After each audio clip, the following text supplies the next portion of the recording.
цаана та бүхэндээ өнөөдрийн мэндийг хүргэе. Өнөөдрийн бичлэгээр би 6 жилийн өмнө бичижсэн зохион бичлэгээ YouTube-ээс олсон. Тэгээд бүгдээрээ хамтдаа сонсцгоё.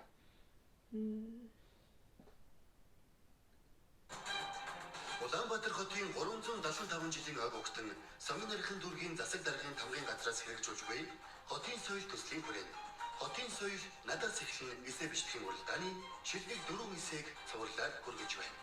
Хотын соёл надаас эхлэн. Монгол улсын маань нүүр царай бол яахын аргагүй Улаанбаатар хот билээ. Улаанбаатар хот минь ямар байна?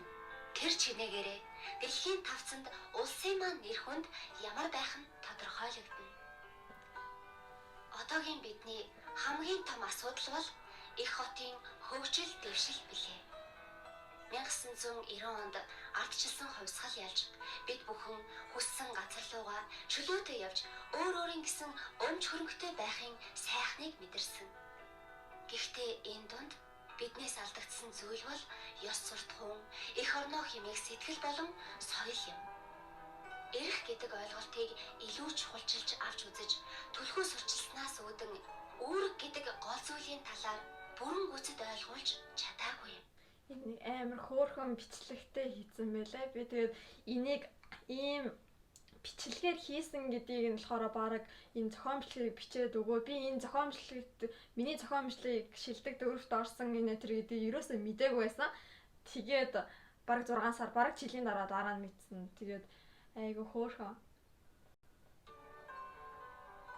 Өндөр сайхан байрлахууд сүндэрлсээр анган дэгжин залуусч хотын гудамжаар холхилцсоор.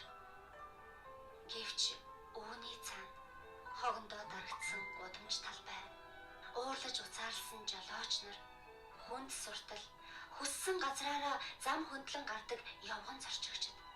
Хаан л бол хаан бие застдаг бүдүүсийг хараа би өөрөөс амар ихсэн. Би бол жирийн нэгэн сурагч хүн бөгөөд гэр хороололд төрж өсөөд аль хэдийн 15 жилийн нүүрийг үзжээ.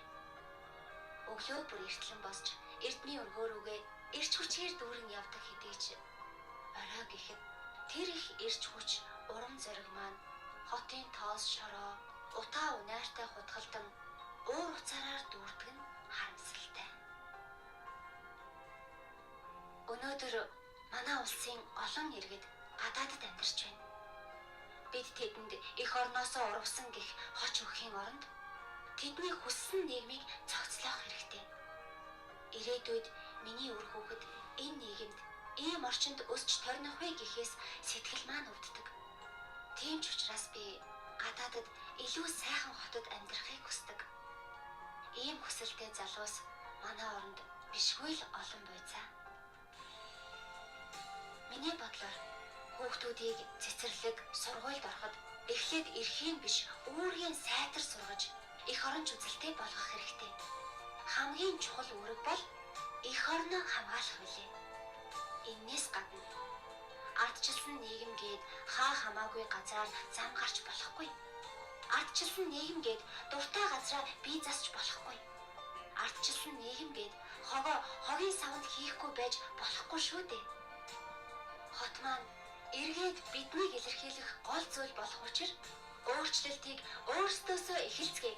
Илүү ухаалаг, илүү цэвэр цэмцгэр ирээдүйн төлөө урагшаа.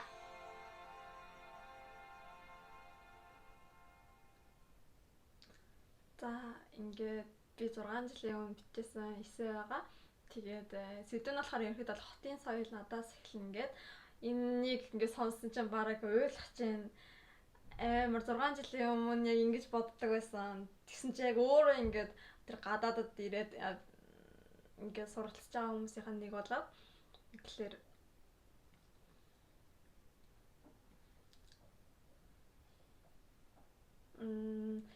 ерөнхийдөө бол брок хавлчлаа. Монголд ч агуу бараг 2 жил болж байгаа. Тэнгүүтлээ одоо ингээд корона энэ төр гээд амар асуудалтай байгаад тахлаар ингээд яг Монголын талаар ингээд юмхэн сонсч унсах юм бол бараг ингээд уйлчих гад амар хэцүү болцсон байгаа. Тэгээд ийм сонсон ч амар гоё ч юм шиг Өөрөө бараг жоохон бахта 6 жилийн өмнө илүү ухаантай хүүхдээсэн юм шиг санагдлаа. Дөнгөж 15 таа иймэрхүү юм биччихсэн гэхлээр амар хөөрхөн бацсан байсан юм шиг байгаа. Гэхдээ одоо болохоор шал өөр болцсон юм шиг. Тэгээд за тэгээд ерөнхийдөө бол юм байна. Тэгээд дараагийн бичлэгээр уулзцгаая. Биний бичлэг таалагдсан бол лайк дараад subscribe хийхээ бити мартаарай. Баяртай.